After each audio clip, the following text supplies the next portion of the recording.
SG Consultancy Services. Study MBBS in Russia, Philippines, Uzbekistan. అన్ని మతాల దేవుళ్ళని లేక పురాణాలని మీరు ఎప్పుడు స్టడీ చేయాలన్న ఉత్సుకత మీకు కలగలేదు? స్టడీ చేయడం మామూలుగా ఇప్పుడు నేను ఎక్స్పర్ట్ని కాదు పురాణాల్లోని, లేకపోతే బుక్స్ రాసేసి మన కల్పవృక్షం విశ్వనాథ సత్యనారాయణ గారు I'm not an expert on that. నేను ఒక మామూలు జనంలాగా నాకు తెలిసిన అంటే నాకు బాలాజీ టెంపుల్లో నుంచిన వాళ్ళు కన్నా నాకు ఎక్కువ తెలుసు, గణపతి టెంపుల్ సిద్ధి వినాయక్ ఇక్కడికి వెళ్ళిన వాళ్ళు నాకన్నా ఎక్కువ తెలుసు, రెగ్యులర్గా టెంపుల్కి వెళ్ళే వాళ్ళు కన్నా నాకు ఎక్కువ నాలెడ్జ్ డెఫినెట్గా. నేను ఎక్స్పర్ట్ అవ్వకపోవచ్చు దాంట్లో.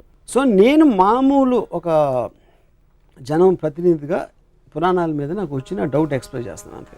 దీనివల్ల భక్తులు యాక్చువల్గా ఎంత డీప్గా వెళ్తే మీకు అంత పోతుంది ఇంప్రెషన్. అది నేను గమనించాను. ఎక్కువ డీప్గా అందుకే భక్తులు డీప్గా వెళ్ళరేమో. కల్పవృక్షంలో మొత్తం డిస్క్రిప్షను సీత సెక్షువాలిటీ మీద ఉంటుంది. అది నాకు రామాయణ రిజిస్ట్రేషన్ చదివే వరకు తెలియదు నాకు, ఎందుకంటే నేను అలాంటి లాంగ్వేజ్ నేను చదవను కాబట్టి.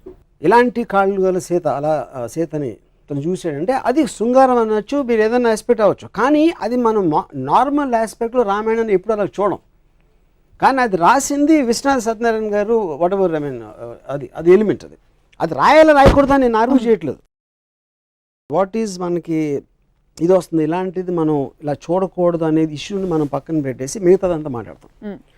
సో అప్పుడు మనం ఏంటి క్యారెక్టర్, రాముడు మహా గొప్ప రాజు, అయోధ్య ప్రజలంతా పూజించే ఏకపత్ని వ్రతుడు, ఇది అది అని క్వాలిటీస్ అన్ని. ఆ క్వాలిటీస్తో ఉన్న వేరే వైపు మీరు యాక్చువల్గా రామాయణ ఇన్సిడెంట్లు చూస్తే దానికి దీనికి సంబంధమే ఉంది. మామూలుగా చాలా జూమ్ అవుట్ మోడ్లో ఉండే రామ్ గోపాల్ వర్మ గారు ఈ పురాణాల వరకు మాత్రం కొంచెం జూమ్ ఇన్గా చూస్తున్నారా అని ఒక డౌట్ కలుగు. జూమ్ ఇన్గా చూడాలి, ఎందుకంటే రోల్ మోడల్ కింద వచ్చినాయి పురాణ పురుషులు. అంటే సినిమా కథ కాదు, లేకపోతే మ్యాగజైన్లో వచ్చే స్వాతి మ్యాగజైన్లో వచ్చే కథ కాదు. టోటల్గా మనం ఎవరిని ఫాలో అవ్వాలి, ఒక బెటర్మెంట్ ఆఫ్ ద సొసైటీ కానీ క్రియేట్ చేసిన రోల్ మోడల్స్ ఇలాంటి దేవుళ్ళందరూ. సో వాళ్ళు చేసే యాక్షన్స్ చాలా సునిశ్చితంగా పరిశీలి I mean you have to observe it. You can't be objective and zoom out there. You have to be subjective and observe them very closely exactly the actions, because ఆ pattern అనేది వేరే వాళ్ళు follow అవ్వాలి లెక్క ప్రకారం. అంటే పురాణాలు నిజంగా జరిగాయి ఇవి రియల్ అని అనడానికి కానీ, అంటే రియల్ అన్రియల్ అని మీరు ఎప్పుడు డిబేట్ చేయలేదు, బట్ సంకేతాలు చాలా ఉన్నాయి. పుష్పక విమానం ఇప్పుడు ఏరోప్లేన్ గా ట్రాన్స్లేట్ అయింది. బహుశా అక్కడి నుంచి ఐడియాస్ వచ్చాయేమో. పుష్పక విమానం ఫస్ట్ టైం మనమే ఇన్వెంట్ చేసాం. ఎందుకు చేసాం, ఎవరో రాశారు అది. అంటే అసలు ప్లేన్ అంటే ఏంటో తెలియని ఒక ప్రపంచంలో మన పురాణాల్లో పుష్పక విమానం వచ్చి మనం ఎయిర్ ఇండియా దగ్గర ఆగిపోయాం, which is suppose to be the worst aircraft in the world according to aviation industry world బ్రాడ్లో. అంటే పుష్పక విమానం అంతా జీనియస్తో స్టార్ట్ అయ్యి ఎయిర్ ఇండియా దగ్గర ఆగిపోవడానికి కారణం ఏంటి? ఎందుకంటే ఎయిర్ ఇండియా అనేది ప్రాక్టికల్ అప్లికెన్స్, పుష్పక విమానం అనేది ఒక రచయిత ఊహ, అది లేదు అప్పుడు. సో మనం ఇన్ని సంవత్సరాలు అంటే ఇన్ని థౌజండ్స్ ఆఫ్ ఇయర్స్ ట్రెడిషన్ ఉండి, ఆ సివిలైజేషన్స్ ఉండి అది ఉండి మనం అసలు ఏమి ట్రెడిషను, అసలు దాని కల్చర్ హిస్టరీ లేని అమెరికా ఎంబసీ బయట మన లైన్స్ ఉంటాయి, వాళ్ళ ఇండియన్ ఎంబసీ అనక బయట అమెరికన్ లైన్స్ ఉండవు. సో అదొక్కటే ఎందుకు అమెరికాలో పుష్పక విమానానికి 100 రెట్లు, మన బ్రహ్మాస్త్రానికి 100 రెట్లు అటామిక్ బాంబ్, హైడ్రోజన్ బాంబ్స్ వాళ్ళు కనిపెట్టారు, మనం కనిపెట్టలేదు. మనం కనిపెట్టాలనుకున్న ఊహలన్నీ మన పేపర్ మీద రాతల్లో మిగిలిపోయినాయి. వాళ్ళు చేసిన తర్వాత వాళ్ళు టెక్నాలజీ అద్దెకి తెచ్చుకునో లేకపోతే బతిమాలో తీసుకొచ్చి మన ఒకటే అరా ఉన్నాయి మన దగ్గర. సో మనం కేవలం చెప్తాం, వాళ్ళు చేస్తారు, అది డిఫరెన్స్. రాముడు, కృష్ణుడు వీళ్ళెవరూ మీకు రోల్ మోడల్స్గా పురుషులుగా అలా కనిపించారు, ఉత్తమ పురుషులుగా? అంటే కృష్ణుడు కొంచెం బెటర్, ఎందుకంటే చాలా మంది గోపికలు కొంచెం రియలిస్టిక్ గా ఉంది. గోపికలు అబద్ధాలు చెప్తాడు, మ్యానిపులేట్ చేస్తారు, నేను ముందు ఆయన చూసాను నేను చూడలేదు, ఇలాంటి అట్లీస్ట్ ఎంటర్టైనింగ్ ఆస్పెక్ట్ ఉంటుంది, కొంచెం మనిషికి దగ్గరగా ఉంటాడు కృష్ణుడు బెటర్ అంటారు రాముడు కంటే. బుద్ధుడి గురించి మీ అభిప్రాయం ఏంటి? మీలాగా అంటే బేసిక్గా చాలా బలమైన అభిప్రాయాలు ఉన్న వ్యక్తి, ఐ డోంట్ వాంట్ దిస్ వ్యవస్థ, ఐఎమ్ లీవింగ్ అని వెళ్ళిపోయి. ఇప్పుడు బుద్ధుడు నా పాయింట్, ఇప్పుడు desire is the root cause of sorrow అనేది basic one line philosophy Buddhism, అంటే most important the fundamental point అది. నేను దానికి ఎగ్జాక్ట్ ఆపోజిట్. డిజైర్ అనేది లేకపోతే బతకడమే అసలు అనవసరం. మీరు బుద్ధుడికి పార్షియల్ గా ఉండి జూమ్ అవుట్ చేయట్లేదు. ఎందుకు ఆయన వైఫ్ వదిలేసిపోయాడు? He said I don't want this system, I don't want this attachments. నేను first time talking about philosophy. తర్వాత తను ఏం చేశాడని నాకు పెద్ద అవగాహన లేదు బుద్ధుడు అంతకుముందు ఏం చేశాడు అనేది. Dzire is the root cause of సారో. అంటే కోరిక ఉంటే కోరిక తీరినప్పుడు మనకి సారోస్ వస్తాయి, కోరిక వదిలే అని చెప్పాడు. కోరిక లేకపోతే బతకటమే అనవసరం అనేది నా philosophy. So I'm the exact opposite of Buddha. But he had a major contribution bringing in peace, message of piece, అవన్నీ మీకు కనిపించవా? I really don't know about that. So ఇప్పుడు మీరు ఈ సమకాలీన పరిస్థితుల్లో ఒక అవతార పురుషుడు, పురాణ పురుషుడు మీరు సినిమా తీయమంటే ఎవరు మీరు తీస్తారు? శకుని. I think Srikrishna. కృష్ణుడు I think is far better example. What do you ఎందుకంటే ఎలిమెంట్స్ ఆఫ్ శకుని ఉన్నాయి కృష్ణుడు దగ్గర, కానీ కృష్ణుడు తెలియదు ఆ విలన్ ఉంది అంటే కొంచెం నాకు అంటే ఆబ్వియస్లీ మనందరికీ కూడా కృష్ణుడు ఎన్టీఆర్ గారి నుంచి వస్తుంది కాబట్టి నాకు చాలా స్ట్రాంగ్ ఇంప్రెషన్ అండి. ఎవరు ఏమి చెప్తున్నా భీముడు కోపం వస్తూ ఉంటుంది, దుర్యోధనుడు కోపం వస్తూ ఉంటుంది, ఈయన ఒక చిన్న నవ్వుతో. అది యాక్చువల్గా దేవుడు నా దృష్టిలో. ఎందుకంటే అబ్సల్యూట్లీ ఈజ్ అన్ఎమోషనల్ అబౌట్ ఎవ్రీథింగ్. శ్రీకృష్ణుడు నేను ఎప్పుడు కోపంగా చూడలేదు. శ్రీకృష్ణుడు నరికేద్దాం, చంపేద్దాం, యుద్ధంలో ఆపేసి ఒక భగవద్గీత అనే ఒక చిన్న క్లాసు అర్జునుడికి ఇవ్వడం. I like that is actual only దేవుడు నాకు తెలిసినంత అబ్జర్వేషన్. మీకు ఒకవేళ బ్రహ్మ, విష్ణు, శివుడు ముగ్గురుతో అపాయింట్మెంట్ ఉంది, కానీ మీరు ice cream 16th part shoot చేస్తూ బిజీగా ఉన్నారు కాబట్టి ఒకళ్ళకే టైం ఇవ్వగలుగుతారు, ఎవరికి ఇస్తారు? అంటే ఇప్పుడు విష్ణు ఇస్ నాకు it's a complex thing, because ఆయన ఎత్తిన అవతారాల్లో నాకు ఎవరు కరెక్ట్ అనేది నాకు తెలియదు. So I don't want take that chance. Brahma అనేది నేను ఎప్పుడు దేవుడిగా చూడలేదు, ఎందుకంటే ఎవరు పూజించరు. బ్రహ్మకు సృష్టించడం కాకుండా వీణ వినటం తప్పిస్తే తను ఇంకేం చేస్తాడో నాకు తెలియదు. అట్లీస్ట్ నాకు ఆ నాలెడ్జ్ లేదు. శివుడు ఐ లైక్ బికాజ్ నాకు getup kind of A power, force అనేది అది ఆస్పెక్ట్.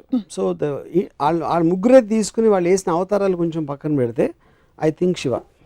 కాంట్రాడిక్ట్ అవుతున్నారు కాబట్టి ఐ హ్యావ్ టు ఆస్క్. ఇప్పుడు ఫర్ ఎగ్జాంపుల్ దేవుడు గురించి మాట్లాడుతున్న మన ప్రీవియస్ ఎపిసోడ్లో బ్రహ్మ తప్ప వేరే దేవుడు లేరని చెప్పారు. క్రియేటర్ నేను చెప్పింది, facilitator is different from creator. మీరు చెప్పారు బ్రహ్మని, ఈ క్రియేట్ చేసినోడు బ్రహ్మ అంటే ఓకే, నాకు బ్రహ్మ అని పిలవండి, దేవుడు అని పిలవండి, సప్న అని పిలవండి, నాకు ఏమి డిఫరెన్స్ లేదు దాంట్లో. సో ఇప్పుడు క్రియేటర్ అనే దానికి తనకి క్రియేట్ చేసిన తర్వాత నాకు తెలిసి ఏం చేయట్లేదు కాబట్టి నేను మాట్లాడడానికి ఏం లేదు అక్కడ. సో శివుడు అల్ఖైదా కంటే ఘోరంగా సొంత కొడుకు తలకాయ నరికేశాడు అన్నారు. కరెక్ట్. బట్ శివుడే కలుస్తారు వెళ్ళి. ఎందుకంటే టెర్రరిస్ట్ క్రిమినల్స్ కలవడం నాకు చాలా ఇష్టం కాబట్టి మీకు శివుడు ఆ ఆస్పెక్ట్ నచ్చిందండి. ఓకే. విష్ణు మాత్రం కొంచెం కన్ఫ్యూజ్ అబౌట్. బట్ ఈ ఇప్పుడు కృష్ణుడు సెపరేట్ గా తీసుకుంటే నేను కృష్ణుడిని కలుస్తాను. ఇప్పుడు పరిస్థితుల్లో మీకు పురాణాలు అంత ఇంట్రెస్ట్ కాబట్టి అల్టిమేట్ ఆఫ్ మాస్కులిన్ ఎనర్జీ శివుడు, ultimate of feminine energy Adishakti అని చెప్తుంటారు. ఇప్పుడు సినిమాల్లో సెన్సిబిలిటీస్ మరి మెట్రోసెక్షువల్ అని, అంటే ఆడవాళ్ళు మగవాళ్ళగా కనిపించడం, మగవాళ్ళు ఆడవాళ్ళగా కనిపించడం ఇలా వస్తుంది. ఏమన్నా ప్రాబ్లం ఉందంటారా దీనివల్ల? బికాస్ మీరు ప్యూర్ ఫార్మ్స్లో ఇష్టపడతారని from what we know of you. First of all I never saw them as ultimate in masculine or feminine. అదే ఒక ఆర్టిస్ట్ ఇంటర్ప్రిటేషన్ ఆఫ్ దట్. ఇంకా ఇదేంటంటే heterosexual whatever you're talking about, I think it's advancement. మనిషి అనేవాడు creativity అంత ఉంటుంది కాబట్టి కుదురుగా కూర్చోడు కాబట్టి ప్రతి దాంట్లో he will want look for advancements and creative aspects. అలా వచ్చింది అది ఇంకా జరుగుతూనే ఉంటుంది. సో మీరు సినిమా తీస్తే will it be on Ramayana or Mahabharata? Definitely Mahabharata. Because more characters, more I mean connectivity and క్యారెక్టర్స్లో చాలా ఏమంటుందని గ్రేనెస్ ఉంది. రామాయణంలో రైటర్ కంప్లీట్లీ రాముడి సైడ్ తీసుకుని ఈ just putting all the other characters, ఈడు మంచి ఆడు చెడు ఇద్దరిని డిఫైన్ చేయట్లేదు. అంటే నాకు రావణాసురుడు ఇప్పటి వరకు ఈ శూర్పణఖ ఇష్యూ వచ్చిన తర్వాత అంతకుముందు లంక ప్రజలు రావణాసురుడితో హ్యాపీయా కాదా అనేది నాకు ఇంతవరకు అర్థం కాదు. అంటే అమెరికా వచ్చి ఫ్రీడమ్ ఇప్పిస్తుందా లేకపోతే దండయాత్రగా వస్తుందా తెలియదు. సో లంక ప్రజలకి లంకేశ్వరుడు అయితే ఇష్టమైతే అప్పుడు రావణాసురుడు ఎందుకు చెడ్డాడు? కేవలం సీతను ఎత్తుకుపోయినందుక చెల్లెల కోసం, లేకపోతే ఇంకేమైనా చేసాడా తన ప్రజలు కానీ వేరే దేశాలు కానీ అనే క్లారిటీ నాకు, అలాంటి క్లారిటీ లేని చాలా ఉన్నాయి రామాయణంలో నాకు. అందుకని I have not connected to that. But Mahabharatam very much I'm connected because it all related to normal people. చిన్నప్పుడు మీకు ఎవరైనా పురాణ గాథలు, పెద్దవాళ్ళు కథలు చెప్తూ ఉంటారు ఇంట్లో, మిమ్మల్ని నిద్రపుచ్చుతో చెప్పడం, ఇంట్లో అమ్మమ్మ కానీ నాయనమ్మ గారి అలా ఆంట్స్ కానీ ఏమైనా చేశారా? లేక మీరు మై గ్రాండ్ మదర్ ఇందాక చెప్పాను కదా ఏదో ఎపిసోడ్లో రామాయణం గురించి she used to keep on telling me. Ramayanam గురించి చెప్పేవారు, రామకోట రాసేవారని చెప్పారు. ఆవిడ చెప్పేవారు రామాయణం గురించి. రామాయణం కథ ఆవిడ దగ్గర విన్నారు, విని ఎందుకు నేర్చుకోకూడదో తెలుసుకున్నాను. దశావతారాలు 10 ఉన్నాయి, 11వది ఉంటే ఎవరు అవుతారు? 11వదా? సపోజ్ దశావతారాల తర్వాత ఇంకొక అవతారం ఉంటే ఎలా ఉంటుంది అనుకుంటున్నారు? Maybe NTR the human being. NT రామావతారం అవుతుందా? నాకు అందరి దేవుళ్ళు కానీ ఎక్కువ ఎన్టీఆర్ కనెక్ట్ అయ్యాను. ఆయన చేసిన మూలానో వాట్ ఎవర్ మూల, even as a political person. As a politician, as a human being, Yeah, as a human being, I felt that he has far more better qualities than Rama and Krishna, original Rama and Krishna. like for example, Everything. Like the way he speaks or the way he comes across, whatever it is. పురాణాలు కేవలం ఇది role models అంత hype లేకపోతే కేవలం కథల్ని వాస్తవాలుగా చూడగలిగితే వాటికి తావు ఉందని మీరు అనుకుంటున్నారు? అలాంటి స్టోరీస్ పురాణాలకి దేవుడు కనెక్షను లేకపోతే ఏముంటుందని ఒక లార్జర్ దెన్ లైఫ్ ఆస్పెక్ట్, ఒక దైవత్వం లేని ఆస్పెక్ట్లో కేవలం కథలుగా వస్తే నాకు తెలిసి బి గ్రేడ్ సినిమా ప్రొడ్యూసర్ కూడా దాన్ని యాక్సెప్ట్ చేయడు. అంత లాజిక్ లేని అబ్సల్యూట్ క్లారిటీ లేని కథలని. ఇప్పుడు ఫర్ ఎగ్జాంపుల్ ఎపిసోడ్ చూసిన తర్వాత విశ్వ హిందూ పరిషత్ వాళ్ళు వచ్చి మీ మీద దండయాత్రకు వచ్చి మిమ్మల్ని మీతో ఒక డిబేట్కి రెడీ అంటే మీరు రెడీయా? ఇప్పుడు విశ్వ హిందూ పరిషత్ ఎవరు నాకు తెలియదు. ఫస్ట్ ఆఫ్ ఆల్ నా పాయింట్ ఎవరైనా కానీ ఇప్పుడు నేను ఇందాక ఒక చెప్పాను, నేను I don't claim to be an expert on Ramayanam. నేను ఒక మామూలుడికి ఆ పురాణాల గురించి ఎంత తెలుసు నాకు అంతే తెలుసు. దాని గురించి నేను మాట్లాడతాను. అప్పుడు దానికి ఎక్స్ప్లెనేషన్ చేస్తా. నీకు అర్థం అవ్వంది ఏంటంటే శివుడు తన కొడుకుని ఎందుకు చంపాడు, తల నరికి ఏనుగు తల ఎందుకు పెట్టాడు, తన కొడుకు తల ఎందుకు పెట్టలేకపోయాడు అనే దానికి ఎక్స్ప్లెనేషన్ నాకు ఇస్తే I will very happily listen. I will be very glad. I might go and join Hindu Parishad. Join అవుతా. నాకు సాటిస్ఫాక్టరీ ఆన్సర్ ఇస్తాయి. సేమ్ థింగ్ అయోధ్యను వదిలేసి ఉట్టి ఎవరో ఒక పాతకి కైకేకి ఇచ్చిన వాటికి రాముడిని పంపేసి అంత ఇర్రెస్పాన్సిబిలిటీతో ఒక కింగ్ ఉంటే దాన్ని అది కరెక్టే తను చేసిన ఎక్స్ప్లెనేషన్ ఇస్తే నేను బిహెచ్పిలో చేస్తాను. కృష్ణుడు most intriguing character, most interesting character for you. స్త్రీ క్యారెక్టర్స్ లో who is the most interesting character for you in the Puranas? I really doubt any stree character has ever been given importance. Always under the feudalistic as society lo rasina book kabatti they're always relegated to the background. నేను ఎప్పుడు ఏ character కూడా అంటే మహాభారతంలో to extent జరిగి ఉండొచ్చు అది, but నేను రామాయణంలో మాత్రం అసలు గుర్తు కూడా. రిమోట్ కంట్రోల్స్ అని స్త్రీల దగ్గర ఉన్నాయి, కైకే దగ్గర ఉంది ఒక పక్క, సీతమ్మ వారి వల్లే మొత్తం అసలు రామాయణం అంటే అది ఇన్స్టిగేటర్ ఆస్పెక్ట్ కి మూవ్ చేసిన దానికి ఒక మనం రోల్ మోడల్స్ గురించి మాట్లాడతాం. రోల్ మోడల్స్ అనే దగ్గర స్త్రీలు ఎప్పుడు నాకు ఎక్కడ కనపడలేదు. సీతమ్మ వారి సహనానికి ప్రతీక, భూదేవ్ అంతటి సహనం సీతమ్మ వారిది. ఎలాగా అంటే అప్పుడు ఏంటంటే దాన్ని రాసింది నేను ఏం చేసినా పడి ఉండాలి అని మగోడు ఒక స్త్రీని నొక్కి పట్టుంచడానికి ఒక సీతమ్మ వారి ఒక ఎగ్జాంపుల్ ఇచ్చి ట్రై చేశారు ఫ్యూడల్ కైండ్ లో. I think that is what it is. So it's not relevant now. It is not relevant. It should not be relevant. What should he ఇప్పుడు నాకు ఒక normal average Indian housewife she behaves like Sita. I think it is slavery. It is slavery. ఏం చేస్తుంటారు ఇప్పుడు modern Ramayanam జరుగుతుంది, తను ఊరుకోదు ఇలా చేస్తే. ఎవరైనా ఎత్తుకుపోయారండి. ఇప్పుడు ఏ స్త్రీ అయినా వచ్చేసి అడవికి వెళ్ళిపోతే అని భార్య మీరు వెళ్ళిపోతే నేను వచ్చేస్తాను వెనకాల అంటదా? ఎందుకు మీరు అడగాలని ప్రవోక్ చేస్తుంది కదా ఎవరైనా. అంటే అప్పుడు ప్రవోక్ చేయకపోతే పతివ్రత కదా. ఏ ఇంట్లో కూడా మన కుటుంబం మనది మనం చూసుకోవాలి ఎవరైనా సరే అనేది ఒక థర్డ్ అబ్జర్వేషన్ ఇవ్వటం అనేది ఏ భార్యకైనా తన రెస్పాన్సిబిలిటీ. అంతేగాని భర్త ఎవరిదో మాట ఇనేసాడని తను వెనక నోరు మూసుకుని వెళ్ళిపోయి ఒక బొమ్మలా ఉంటే there is no personality in that person. అది మోడర్న్ ఇప్పటి రోజుల్లో వాట్ ఎవర్. కానీ అక్కడి నుంచి మనం ఇక్కడికి వచ్చాం కదా రోల్ మోడల్. ఎందుకంటే with time and with we understood it is wrong. So in brief these characters from the Puranas are not relevant in these days and even they don't even make great stories. They were never relevant. అదేదో books లో మనం మాట్లాడి భజన చేసుకోవడానికి ఉంటుంది. Practically you cannot apply and they never applied also. ఏ స్త్రీ కూడా సీతను రోల్ మోడల్గా తీసుకోలేదు 100%. ఐఎమ్ షూర్ సీతని పూజించవచ్చు బ్లైండ్గా ఏం అర్థం చేసుకోకుండా. కానీ ఇంటికి వచ్చి సీతలా ఉండడం మాత్రం జరగదు. సీతమ్మ వారిని రాముడితో పాటు రాముడి పత్నిగా పూజిస్తారు, విడిగా ఎవరు పూజించారు. ఫస్ట్ ఆఫ్ ఆల్ మీరు అన్నది రైటే. సో ఎనీ అదర్ క్యారెక్టర్ మహాభారతంలో ఎవరు మీకు అసలు? Nothing comes to my mind. Nothing comes to your mind. So it was always a male dominated. Yeah, because it is written in feudalist times. Yeah, which is not relevant in democracy. నిజంగానే అవతార పురుషులు అంటారు, అవతార స్త్రీలను ఎందుకు అనరు? అది point. So what would you like to tell our viewers Varma garu about ఇప్పుడు ఇంత డిస్కషన్ అంటే ఇది directly connected to life. This is all related again to God or anything super aspect. So I don't think the answer will be very different. నా point ఏంటంటే మీకు చదివారు, మీకు ఆనందం వస్తుంది, మంచి మ్యూజిక్ పీస్ అన్నారు, దాంట్లో ఏమైనా అర్థం చేసుకోవాల్సిన అవసరం లేదు. ఆ తర్వాత రాములు వారు ఇలా వెళ్ళారు, రాములు వారు భద్రాచలం వెళ్ళారు అని వినటానికి మీకు బాగుంటే దట్ ఈస్ యువర్ కాల్.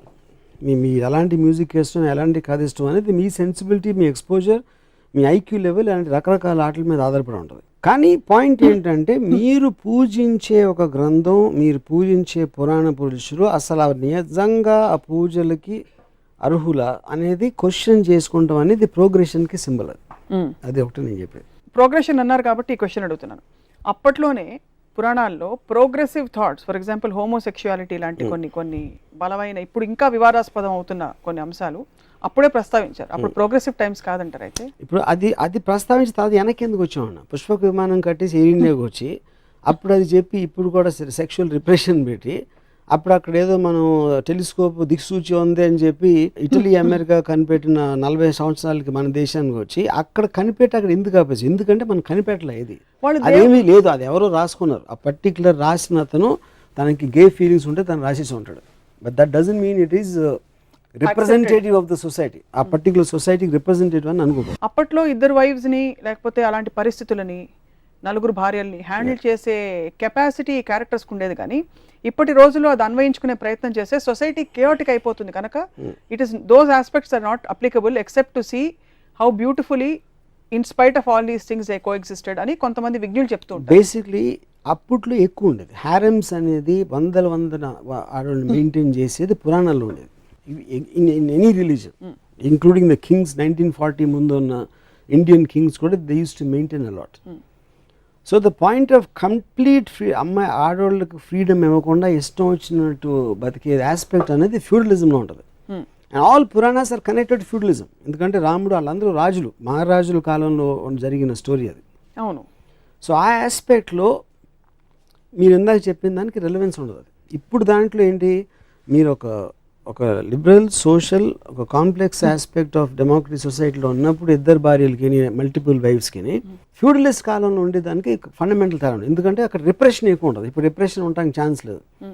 ఎందుకంటే ఒక అమ్మాయికి తన భర్త నచ్చకపోతే she can walk out, she can ask the help of the law or society or she can stand on our own feet. అంత ఫ్రీడమ్ వచ్చినప్పుడు పురాణాలు హ్యావ్ నో రిలవెన్స్.